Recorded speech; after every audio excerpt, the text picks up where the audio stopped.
today is less about working in challenging environments, and it's more about practicing loving yourself. Okay, the self-empathy is the foundation of NVC. So today I'm going to show you with the practice, one of my most beloved practices, of how to stay in touch with your energy, with your consciousness, no matter what circumstances or environments you find yourself in. I'm going to demonstrate a practice of how to return back to you. And whatever that means, if it's your self-confidence, if you feel a sense of peace inside, if you feel a sense of expansiveness in your heart, like how to return back to you, no matter what circumstances and situations you find yourself in. So that's what today is about. We're going to explore, we're going to play, we're going to experiment, we're going to laugh. Maybe some tears are going to come up, but just allow it to happen and allow yourself to be. And again, feel free to use the chat for questions, and feel free to, again, bring yourself to this offering today. So in our experimentation of self-empathy, there's a few agreements I want to invite you into practicing today in this moment. I think number one is, if you normally sit back in these type of settings, like challenge yourself to speak. Okay, challenge yourself to speak today. So if your pattern is to kind of sit back and stay in your head and judge me or judge other comments, just notice, let that go. Come back to the moment and share some vulnerability today. Okay, so that's just an invitation, not a demand, just an invitation. And if you normally unconsciously speak and you're not even connected to anything, just notice that. Notice what it feels like to take a step back and to feel what's alive in your body when you step back, as opposed to speaking.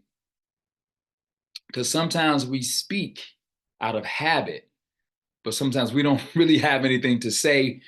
We've just taught ourselves just to speak and to speak. Am I clear? This is just in my experiences, right? Sometimes those, we sit back and we have some insightful things to share and we have something on our heart, but we're afraid. We don't want to get judged. We don't want to get criticized.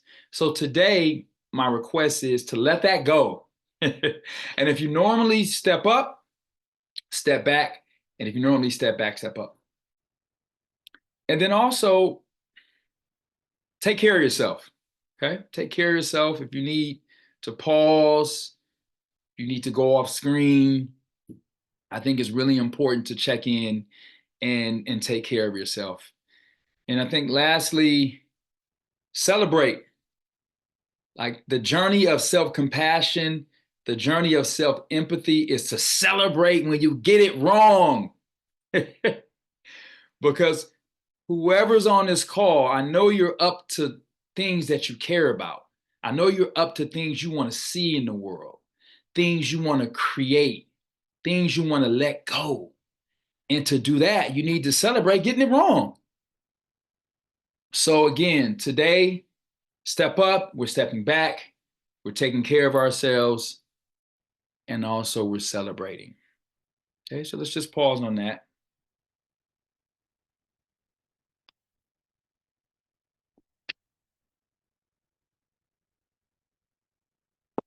And also, I do something called skillful interrupting.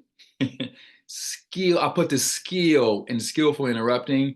So when we get into dialogue, which I love dialogue, I love sharing, sometimes I have to guide participants back to the main idea of what they're sharing.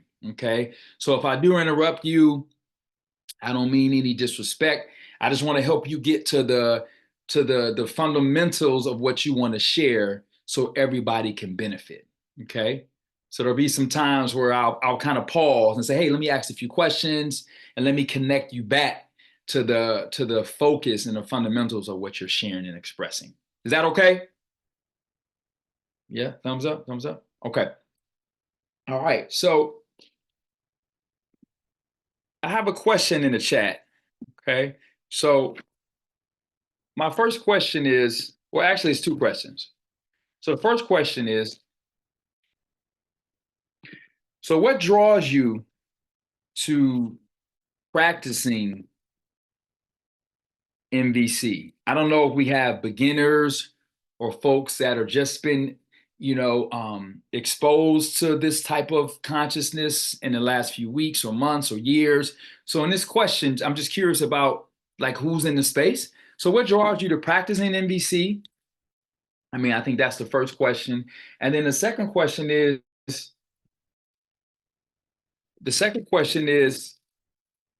what do you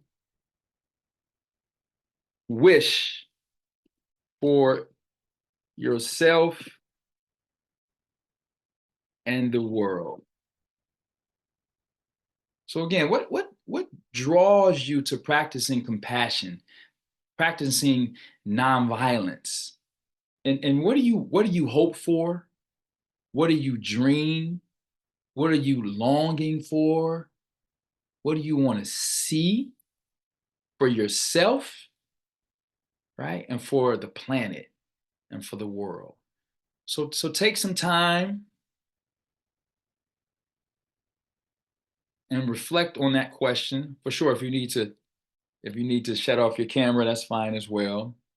And I would love for folks to share in the chat, and then I'll take 2 or 3 folks to share on screen. So what attracts you to this work? All right? What attracts you? What's attractive about it? How does it keep pulling you back? Right? And I'm sure, yeah, okay. So yeah, take a moment. Take a moment.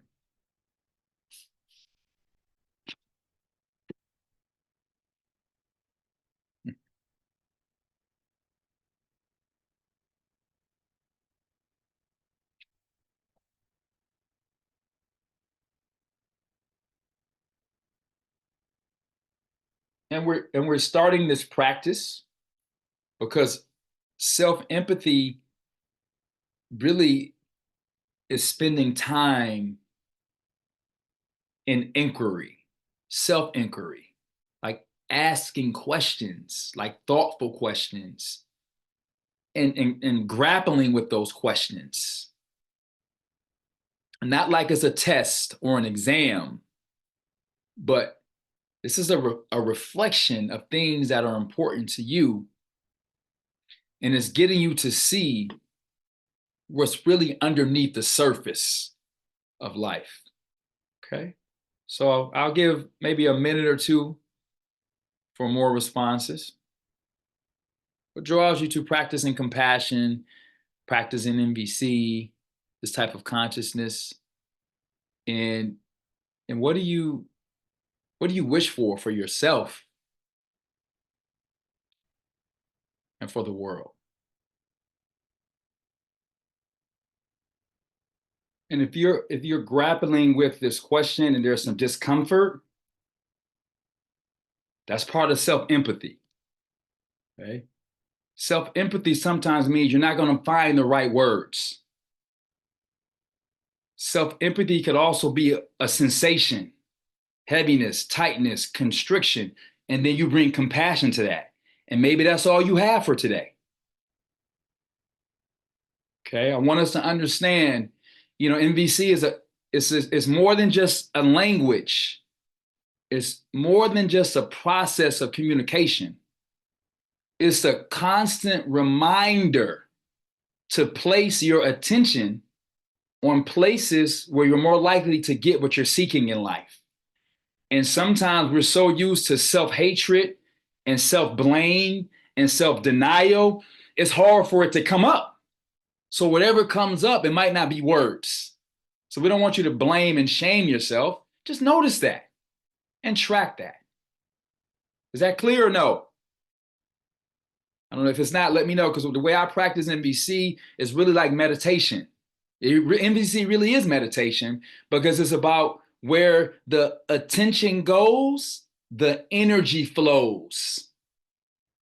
So if you're just concerned with being in a world to speak right, to articulate the right thing to say, but you still might be disconnected from your heart.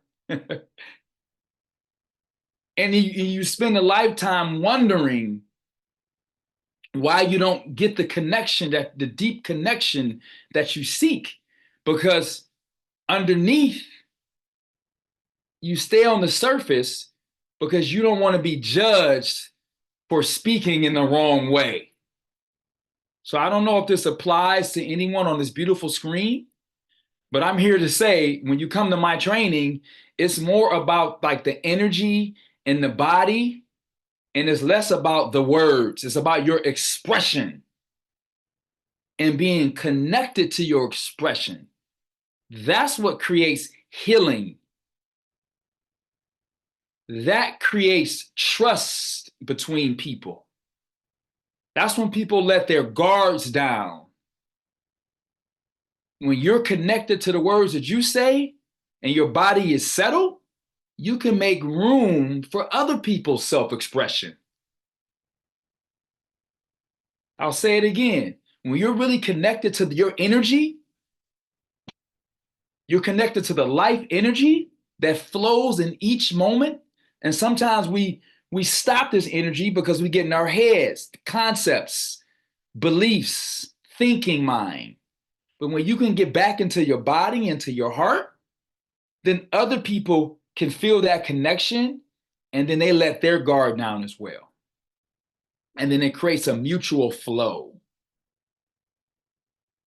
So again, I'm not saying that this is not about observations and expressing your feelings and connecting with your needs, consciousness, and then ending on a request. Yes.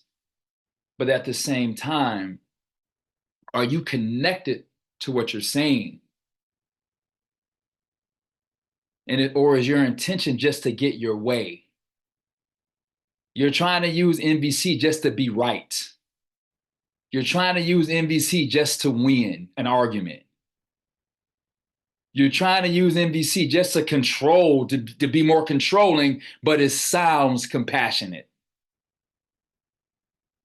See, when you come to my workshops and my retreat in the IIT, we want to explore if what I'm saying right now is making you uncomfortable, because that's the freedom right there. Like how you really feel underneath the words. And once I trust that you are concerned with others just as much as you're concerned with yourself, then anything you say is NVC. I'll say it again. If your intention is to care for yourself and to connect with others, you're going to find the right words to say. But if you're just focused on finding the right words, they're not going to be coming from a connected place. And then you're going to get seduced back into right or wrong or good or bad, or I'm not enough. Okay? So I just wanted to put that, and we can pause there. We can pause there if that spurred some curiosity from what I just said, or if anybody would like to share briefly. I'll take 2 or 3 the answers, the reflections to the questions. Feel free, or not. So we'll just take a moment, or we can just sit in silence. I like silence too, right? Let's go, right? Just notice if there's some discomfort, there's some tension right now. You're anxious, maybe you want to share, but you're having some negative self-talk, like what would people think? Just notice it and share or not, because you're perfect exactly where you are.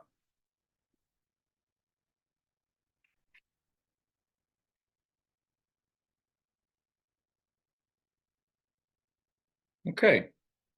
So I'll share a few. Christine says, I like to be connected with others by heart, to love, peace, and joy for the world. Vanessa, it helps me deepen my self-understanding and grow in the direction of my values. Please excuse me if I pronounce names incorrect. Is it Verena? Verena? Is that okay? Hey, what's up? Let's go. Peace with myself and peace and happiness for everyone. Maria, more understanding between people.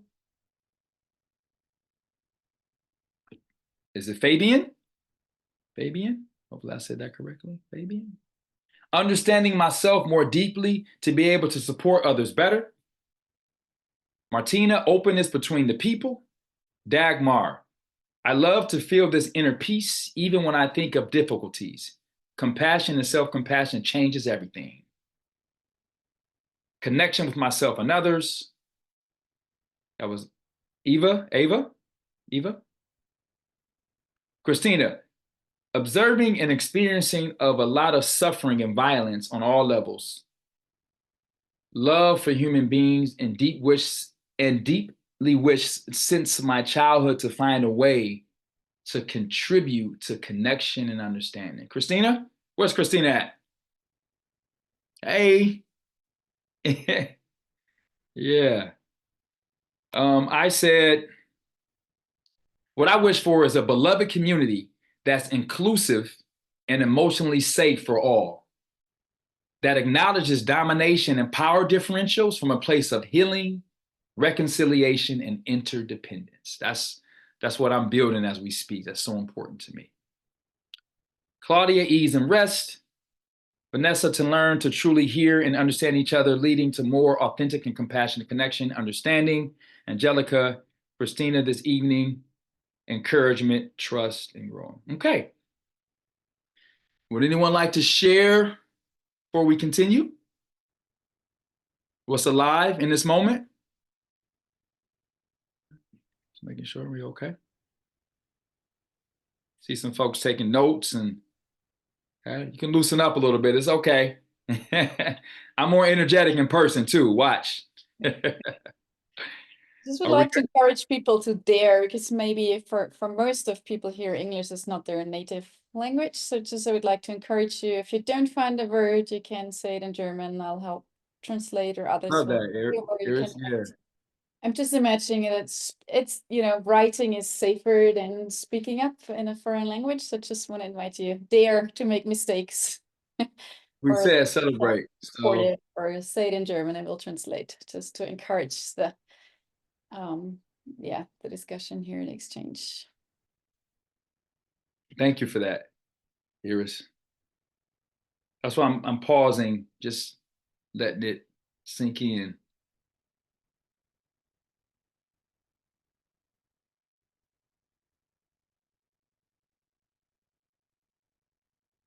Oh, okay. I see a raised hand. For sure. Welcome. Hello. Yes. Now I'm a little bit afraid, but I wanted to share that when you said it's important to speak from the heart, I felt that I was relaxing, because I was in my head and I was thinking, oh, is my English good enough? And what should I say in this group? And I noticed I'm very thankful to hear you say it's important to speak from the heart and just be there with all there is in you. And it was fun for me to hear that, and I recognized my face was smiling, and I said, and now I'm talking to everyone in this kind of English I can do. Thank you. Marina, thank you, sister, so much. You know, the moment you said I was afraid, like my body settled, because that was your truth in the moment. And once you express your truth, you can be free. And this is in romantic relationships. This is in your career. This is with your children. Like, I think we have this image of being perfect. And we have this fear of being criticized. And we bring that everywhere we go. And that's okay. Just notice how much it stops you from being free and spontaneous. And then make a choice. I think we don't notice how much we strive for perfection because of our upbringing, because of societal views, because of our faith communities, because of the institutions that conditioned us. We have this obsession with perfection, where there's no such thing. And then we have this fear of criticism. And it just stops us from being free. So the moment you said I was afraid, I was scared, my body, my heart opened to you, because that was your truth. And you see, like, your sharing, your courage, it opened the space up. So thank you. I just want to acknowledge that, and I want to celebrate you. And again, if we're expecting, that's part of the self-empathy practice. So I see a lot of beautiful intentions, right? About understanding and compassion and connection and openness.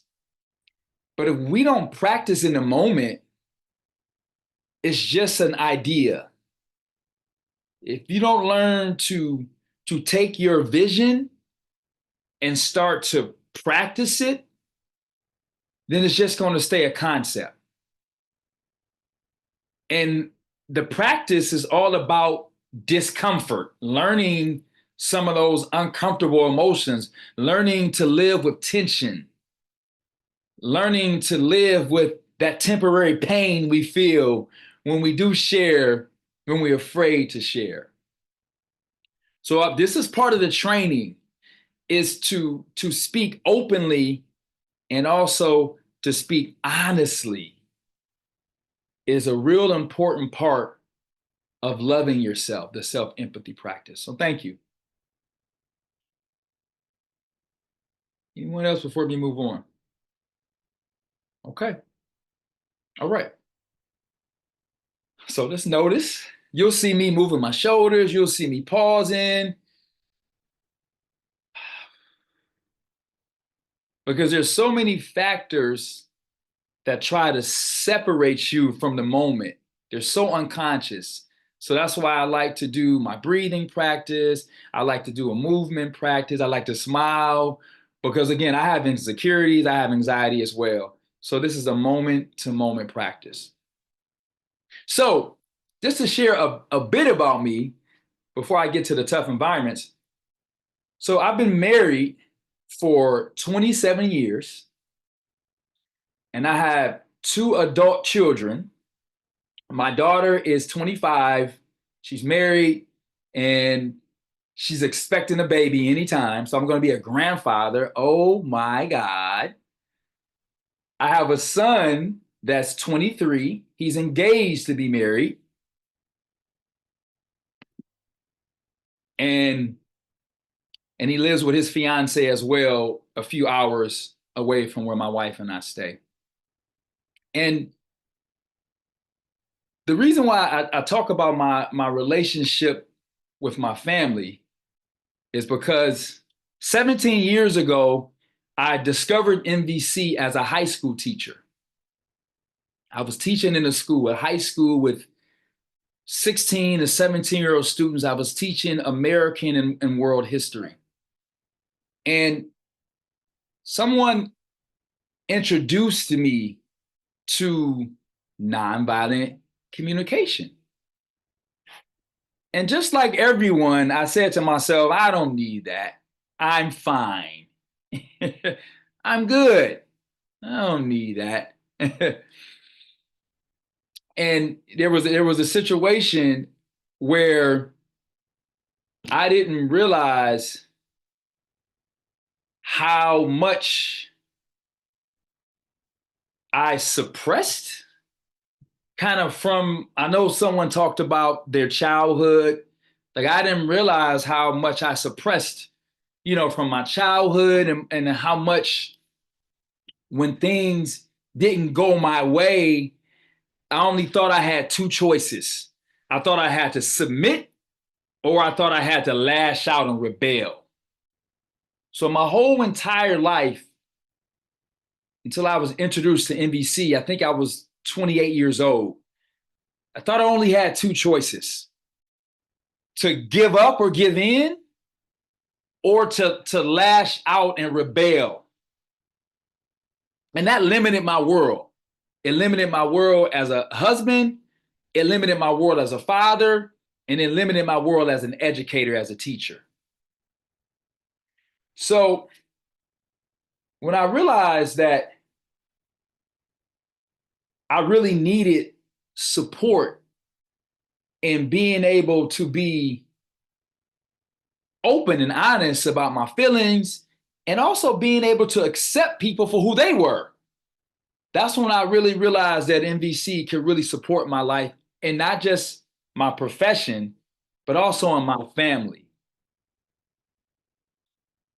Being married, I don't know if anybody's married or in a relationship, right? But, yeah, give it up, I guess. But, communication when you're starting a family is really important. Being able to communicate, which is two things, is being able to express and is being able to receive, right? So the two components to nonviolent communication is being able to communicate, but is also being able to receive other people's communication. So I realized that, NVC opened me up to like a whole world of like self-expression and understanding and connection, and like beyond like evaluations and judgments and criticisms and opinions. And it's like, oh, wow, like I can really open things up when I'm communicating with my wife, I'm communicating with my children and my students. So what was really important as I started my self-empathy practice was to let go of my identity. I had two identities. So when your self-empathy practice, what's really important is to be aware of certain identities that you hold on to. Okay. So number one, as a husband, I had this thing that called being a being a male, being a man, where like I had to feel like I had to dominate and I had to control, and I can never be wrong. Okay. And that was affecting my relationship. And of course, with my own children and my students in school, I had this identity of being an authority figure. Okay. Where it's like, hey, like you come in this class and I'm the authority and you obey me or you get punished. And I knew that I had so much more to offer than my limited roles as a male and an authority figure. But again, just like Verena said, I was afraid. So once I started, really when I met Marshall Rosenberg, who created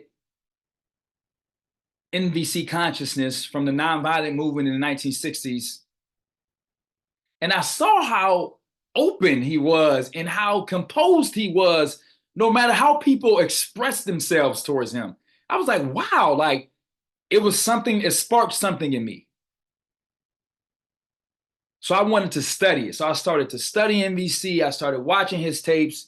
I went to a few of his conferences, and I started to journal a lot and just write about my feelings. So I've been in challenging environments. I don't know if anybody on the screen, I don't know if you're an educator or you work in challenging environments, just by show of hands, or maybe your family situations are challenging, but just by show of hands, like if you are in a challenging environment or you consider a tough environment, just either let me know from the chat or give me a thumbs up if you feel like you work in a challenging environment or you're in a tough environment. I just want to see. Okay. Okay. I see a few. Okay. And would you be willing either in the chat or unmute? What environments are they? Is it education? Is it mental health? Are you in a hospital setting? So would you be willing either to share on the chat or unmute and share? Okay, family relationships. Yeah, take a moment. And my own mental health. A new boss. Yeah, yeah, okay.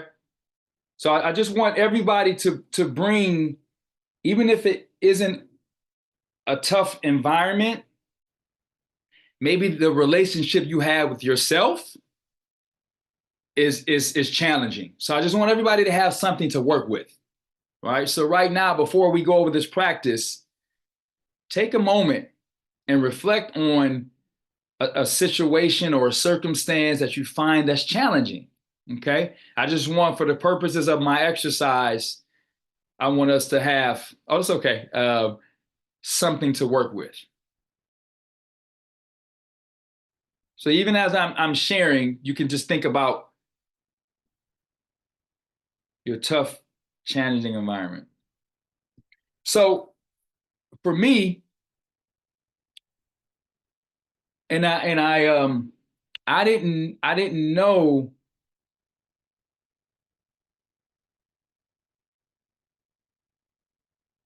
how angry I used to get when I didn't get my way.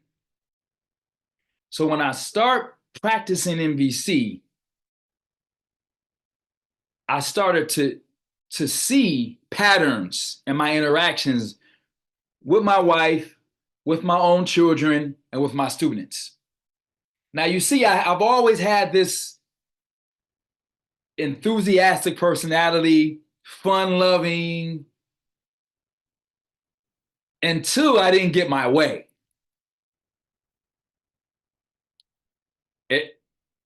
And then I got angry. And I let the anger take over. When I was angry, I was disconnected from myself. I didn't know this. But it's like but underneath the anger, I realized it was fear because I couldn't control the outcome. So I'll just give a few examples of my anger. In my relationship, my anger came from me comparing myself to my wife because I felt like she was perfect. So if I did something wrong with the kids, or I forgot about an appointment, or it was my responsibility to get the kids up for school, and I didn't feel like I was doing it right or effectively, I would take it out on my children. Because I really felt like I was incompetent. See, part of the self-empathy practice I'm going to teach, you got to tell the truth of what you've been suppressing and where it comes from. It had nothing to do with my wife. It had nothing to do with my children. But it was some story I told myself from my childhood that I believed, that I tried to suppress. And then what would stimulate my pain was when I didn't get my way. Things wasn't working the way I wanted them to work. Then I just reacted.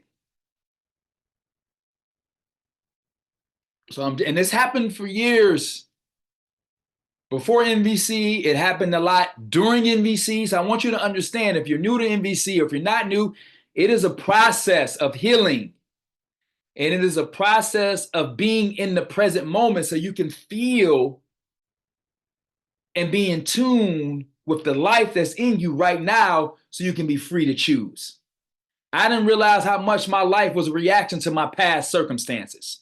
So again, part of self-empathy is being honest with the things that are unresolved in your past and how much they impact you in the present and in the future. Okay? So, man, it took a while. It took a while for me to put together a practice where I could start to notice how fast my stress response would turn into an angry reaction. So like I said at the beginning of this call, I find ways to slow down. I find ways to notice my rapid heartbeat. I find ways to notice when my breathing becomes constricted. I find ways to notice when I have butterflies in my stomach. And then I just pause. And that helped me before I can identify a feeling. Something is happening within us when we're in a situation where we feel what? Threatened. When you're in a situation and you perceive a threat, whether it's real or imagined, you're going to do what? You're going to submit to it or give in, or you're going to act out, or you're going to shut down. Okay? So everybody that shared, if you're in a tough relationship, or if you're in a tough dynamic with your colleagues or your boss, there's something there where you only feel like you have a few choices. Either I have to submit to this person or I have to try to dominate this person. And that's not what you want. You want connection. You want trust. You want respect. You want empathy. You want play. You want love. Okay? Are we following? Is there any questions about so far? Am I going too fast? What I want to illustrate is it's about being honest with how much we hide and how much we try to cover up because we don't feel safe.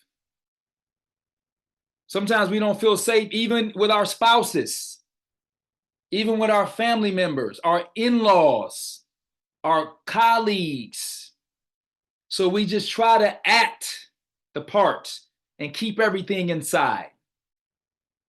So this is about like being honest with yourself when things happen.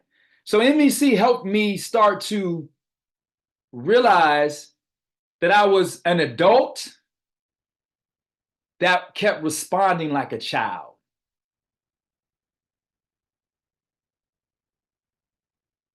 I was an adult responding like I was a 6-year-old.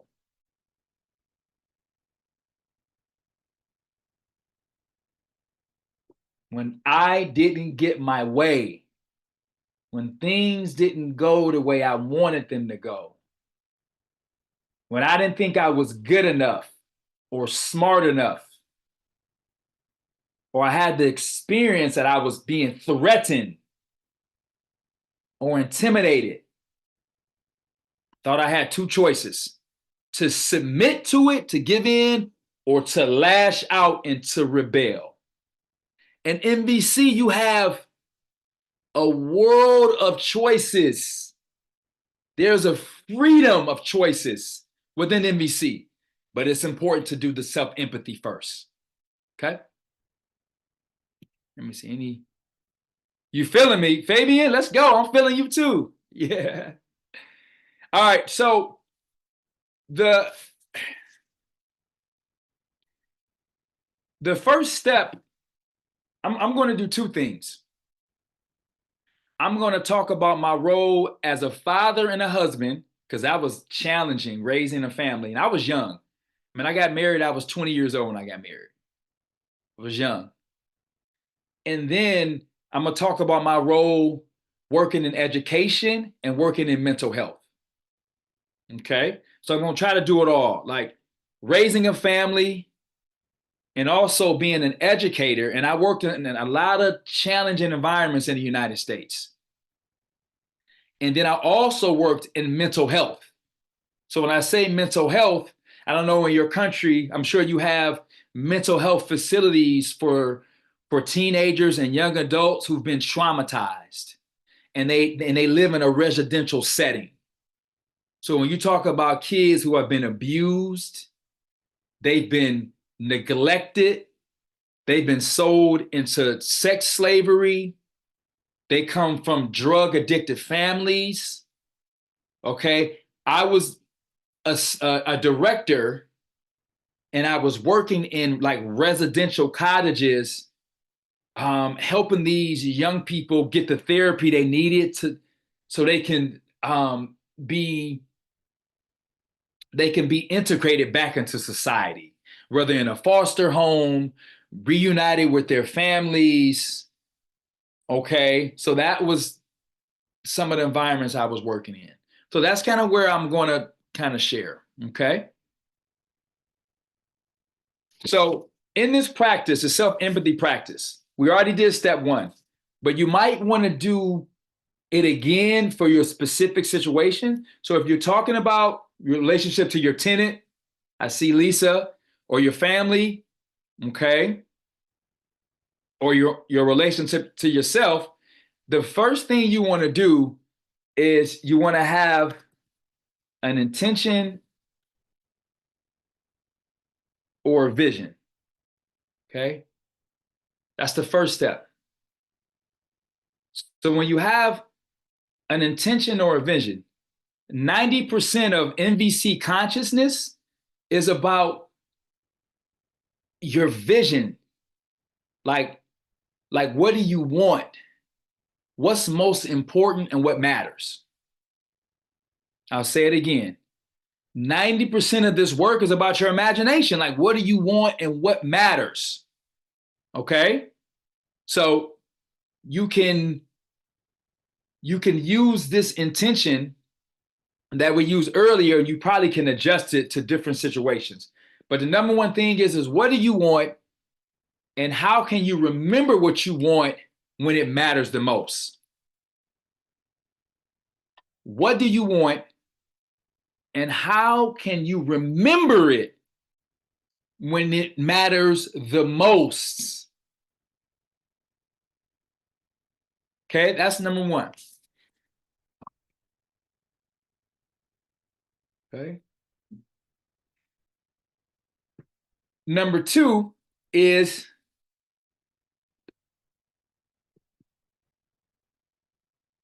I'm going to explain the steps first, okay, and kind of use my life, and then I'm going to pause if you have questions. I don't expect you to do this right today. Just be engaged and notice your experience as we move through this practice. Yeah, just an opening, like an appetizer at a restaurant. So the next stage is, I call it, what's the suffering? Okay. What's the suffering? So when I say what's the suffering, this is this honesty part that we're afraid to be honest with ourselves. When you're doing self-empathy, you want to reflect on what's hard about this area. What's causing distress? What's causing discomfort? What am I afraid of?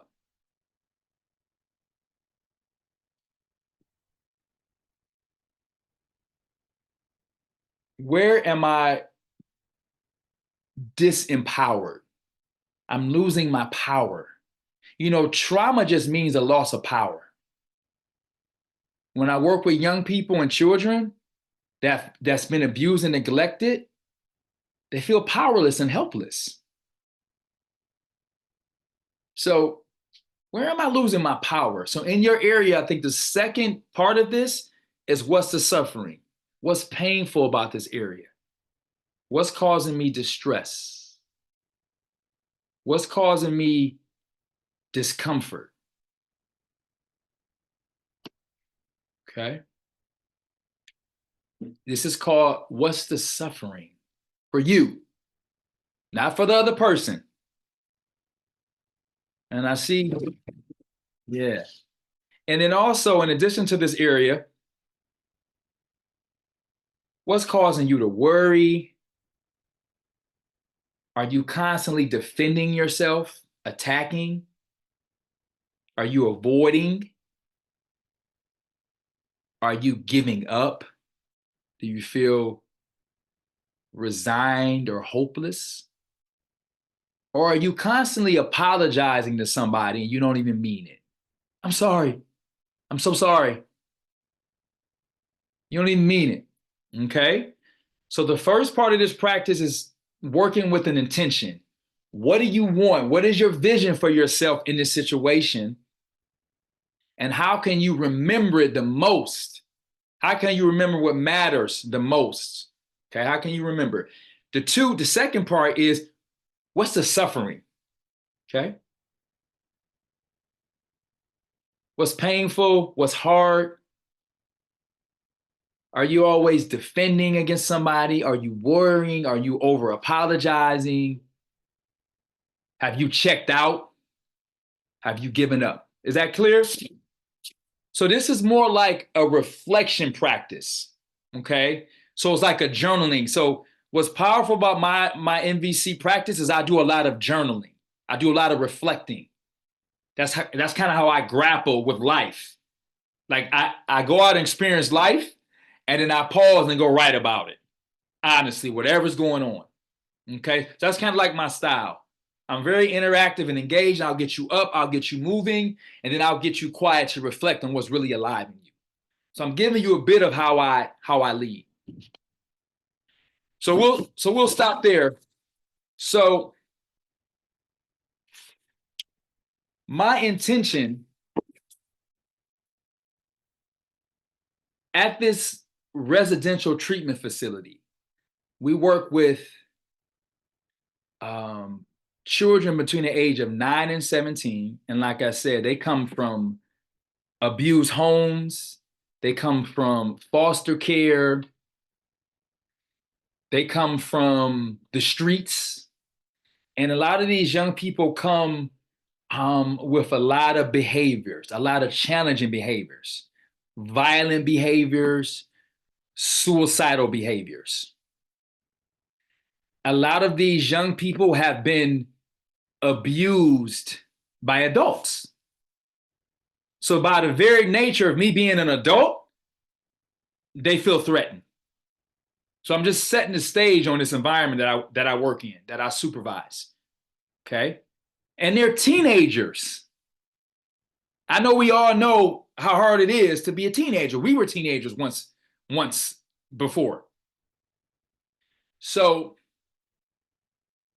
what was important for me is to have a vision of like how I wanted to show up in this environment with abused kids, sometimes aggressive kids, where sometimes it's really important to communicate in a way that's going to de-escalate them, that's going to interact in a way that they can feel safe and loved and trusted. Now, mind you, I'm supervising staff, the 30 kids in our residential facility. There's a lot going on. So what intention do I want to practice? So what I want y'all to understand is the intention, it helps you remember and it helps your body settle so you can be free to choose. Okay, that's really important about NVC consciousness. Remember, it's more than just a language. It's a reminder of where to place your attention. And then you'll find the words to say. Y'all feeling me? Okay, so my intention there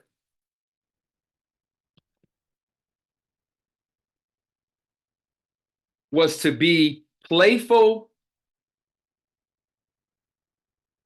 joyful, and assertive.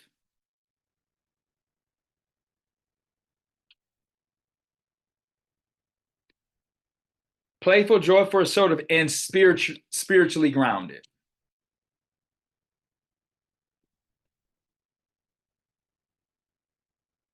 So this is not just good words to put in your notebook or to put it in your office as a banner and forget about it.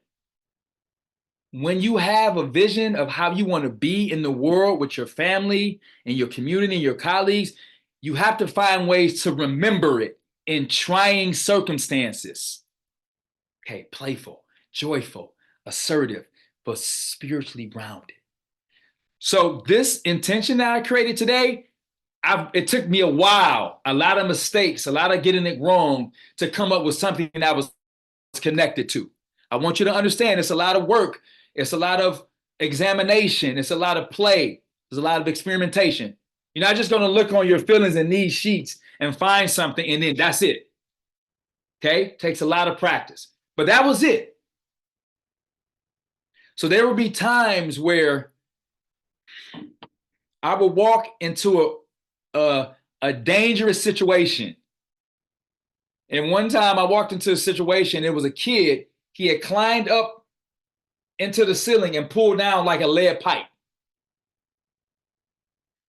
And they had to get the other kids out of the room. And it was 4 staff there, and they called me. They called me. So I walk in, and he's swinging the pipe using profanity, swinging it. Okay? This is where you got to remember what matters the most. Marshall Rosenberg says, all behavior is a communication of an unmet need. Behavior is just a communication of an unmet need. Now, I had to remember, like, he needed something, right? But he was swinging, right? So my intention is playful, joyful, assertive, and spiritually grounded. So the first thing I did was I paused. Whew. You always have time to be yourself. You always have time to be your authentic self. Even in, that was a crisis situation. Paused. I got in tune with my feelings. Am I afraid? I wasn't afraid. Did I feel unsafe? I didn't feel unsafe. Was I settled? I was a little bit shaky, but for the most part, I was settled. I just checked in really quick. And I've learned how to do this like in my head and in my body. I check in. Because sometimes, right, we see a crisis, we want to act. Someone says something you don't like, you want to respond. It's really important to pause. So I paused. I saw the kid, and he's not listening to staff. He's just swinging it.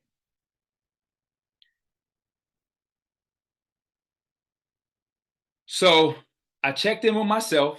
I wasn't afraid. I wasn't threatened, even though he was swinging a pipe. So I'm good. So now, if I'm settled in my body, I can provide space no matter what the situation is.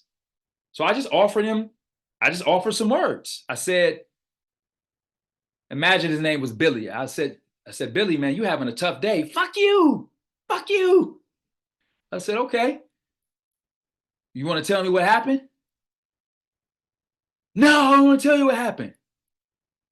Again, it just sounds like, man, you just had a tough time, man. And you just, I said, you're having a tough time, and there's something going on where maybe somebody didn't hear you. They never hear me. Now he's talking. I just guessed, being heard. They never hear me. I said, okay. So it sounds like you're really frustrated. No, I'm mad. Okay. Sounds like you're angry. Yes. Okay. He's swinging the pipe less. Now, all the other staff, they're watching me like, what is going on? But I'm totally at peace. Remember my intention: playful, joyful, and spiritually grounded. I'm right in the moment. Now I'm in a conversation with him. He stopped swinging it. I said, Marley, you want to, Billy, his name really was Marley, I'm sorry. I said, Billy, you really want to tell me what's going on? Yeah, I hate these kids. I hate the staff. I said, well, tell me more. It's just, they never listen to me. I had my hand up and the therapist ignored me.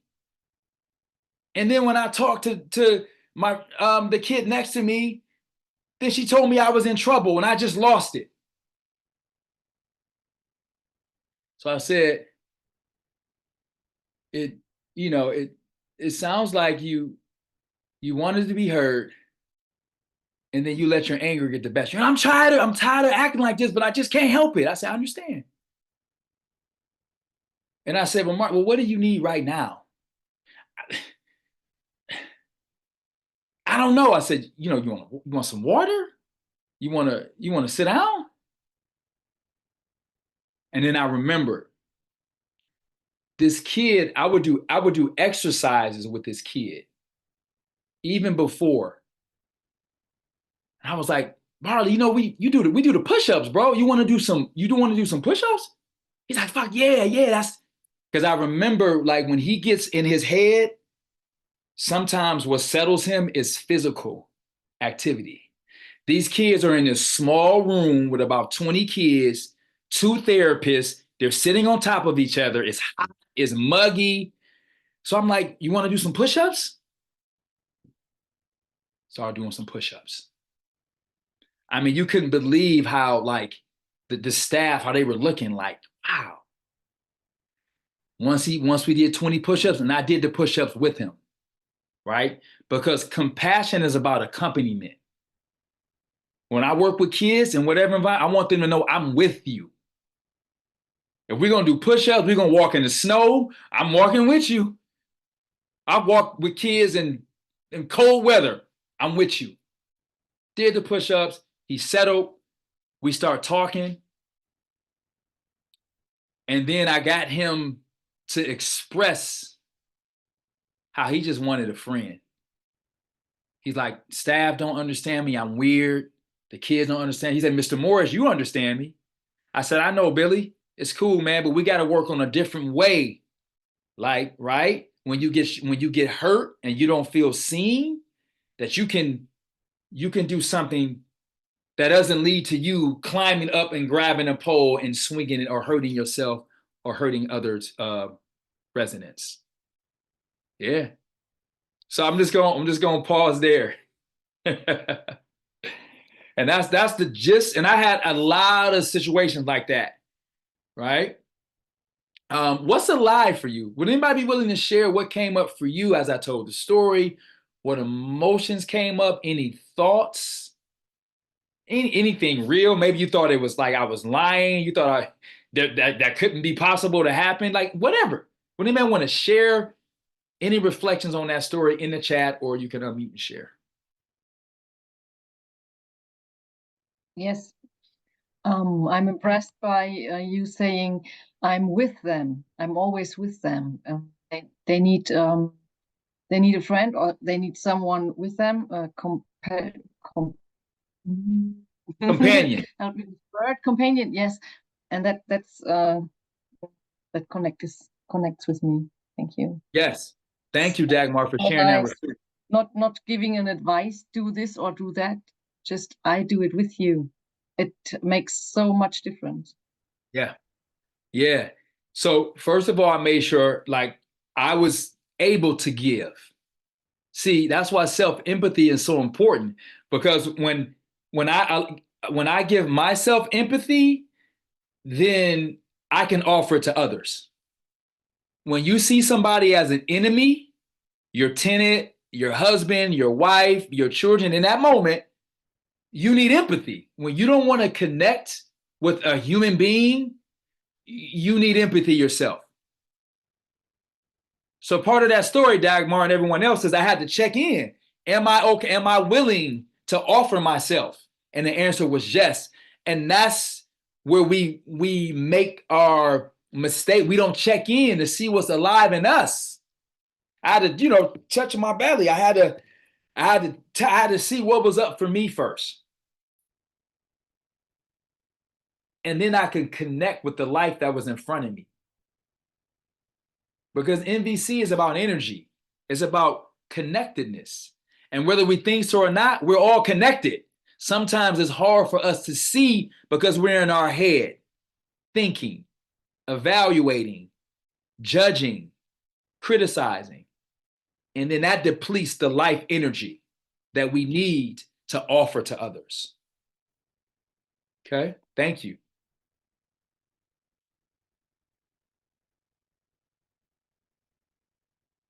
So if that wasn't a tough environment, and I'm not going to share, I can share many more, but I just want you to get the gist of whatever environment you find yourself in.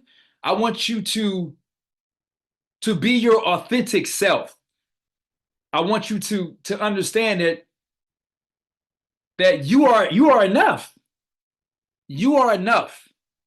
And to get back to your authentic self, you got to confront your pain. You got to confront your pain.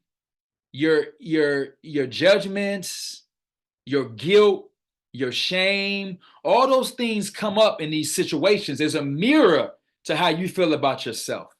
And if you don't do this internal work, kind of noticing your discomfort, notice some of your reoccurring thoughts, knowing some of your patterns, connecting them to feelings and needs, you're going to be stuck in that cycle. Okay. So again, my intention, and it took a lot of practice, a lot of repetition. Transformation is about persistence and it's about habit. I love myself. I tell myself I love myself. I still have judgments. I still have negative thoughts, but I remember my intention and I notice what my body is telling me. So I come back home. I always have judgmental thoughts. I get insecure. I feel jealous. I feel paranoid. I get mad. But I practice returning back through my body, connecting back to my heart. And it takes practice. Okay? But so intention is first. The second is suffering. Okay? To get to this level of authenticity, it's important to be honest about what is your experience really like in that situation. Somebody said, how did I manage not to be afraid? Remember, my intention was to be spiritually grounded. Right? When I'm spiritually grounded, I trust myself. I'm connected to my energy, and that energy is infectious to people around me without saying a word. All right, so everything, what helps you transform and be connected to your authenticity is impact. Okay? Think about your area, the tenant, your husband, your colleague. How is that relationship impacting you? When you're around that person or when you're in that environment, are you small-minded? Do you retreat? Are you guarded? Do you second guess yourself? Do you walk away feeling angry every time? Are you afraid to tell the truth? So the impact question is similar to the suffering question, but it's a bit more, it hurts more. Like it gets you to be honest a bit more. Like, what is the impact on you every time you interact in that situation? What do you think the impact is on the other person or the other people in that situation? Do they not understand you? Do they think you're the bully? Do they not feel safe around you? Do you not feel safe around them? Are you miserable?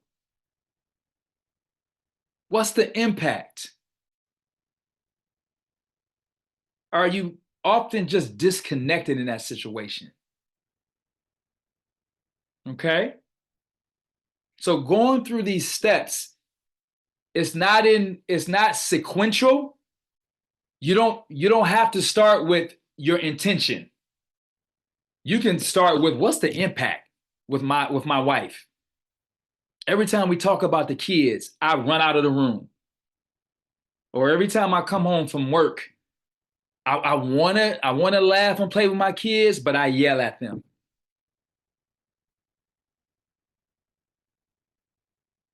Maybe I want to be more open in life, but I always play the background. Maybe I want to take more chances, but I'm afraid. What's the impact in this area? So what I want to request. I have a question. Yes. I'm not sure if I understood your written question right. Okay. And so I'm a bit blocked to follow you. That's What's okay. the impact on you and others if noting changes or shifts in your behavior? What do you mean by noting changes and shifts in your behavior? So that example that I gave with the young man. Nothing. Oh, okay. Oh, I'm sorry. Nothing. If nothing changes. Sorry about that. Okay. Nothing. Mm-hmm. So to clarify, I didn't used to be that peaceful when kids were not even just doing something violent, but like just talking disrespectfully to me. I told you in the beginning of the story, I used to be angry and lash out. So again, the impact on me and others was when I didn't get my way, I would always lash out at my wife, at my kids, and the world when I didn't get my way. So if nothing changed, I would always be a grown man acting like a child, having a temper tantrum. Does that make sense? That was kind of like my future. If nothing changed, it's not like it's bad or wrong, but like I would continue to react to my circumstances. And just to check in, to see if you can notice what's present right now. What are you noticing in your body? What are you feeling right now? What's alive in you in this moment? And just notice whatever it is. Just acknowledge it and let it be. If it's frustration, be with the frustration. If it's gratitude, be with the gratitude.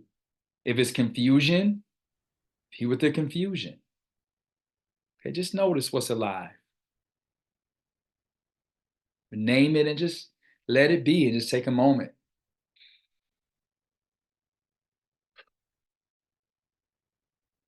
Yeah. And you take your present moment experience and you turn that into a practice. It's the last thing I'm going to say.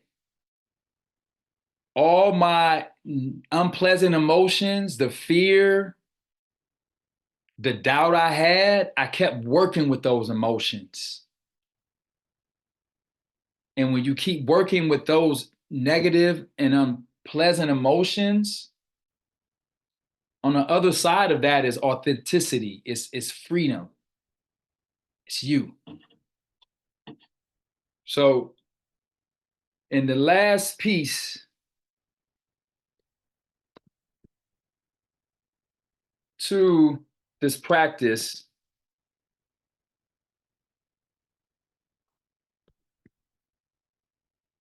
is an entry point. Hopefully you just learned a bit about being honest with yourself and just work on your intention and make sure your intention is authentic. Make sure it connects. And then maybe you want to work on where's your suffering. Maybe you want to work on how are you impacted in that area.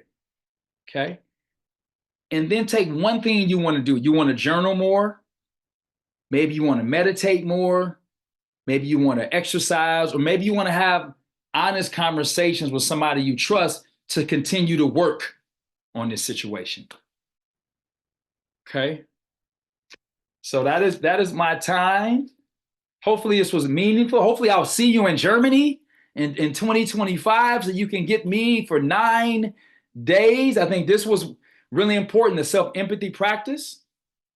If you have any questions, here is my website is here. You can contact me there. That's my website.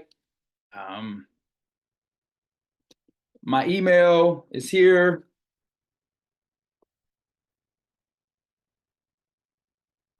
Check out my website. I wrote a book about my experiences with NVC as a father, as a husband, as an educator, being able to confront and free myself of my own pain. So I go into a lot of practices also in my book. So there it is. Thank you so much.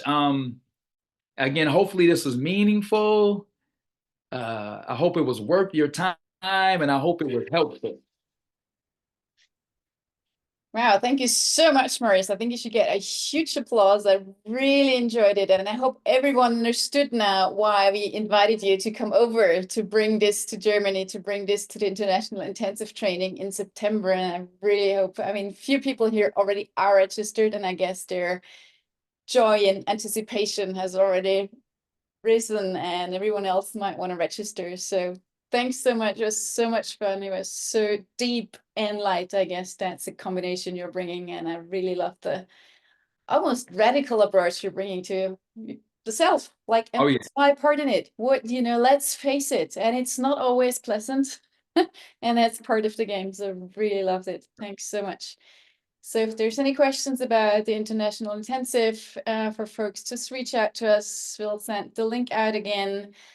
And there's even more training. Morris is just 1 out of 5 trainers of this class. So you have this multiplied by 5 for 9 days. So this is gonna rock.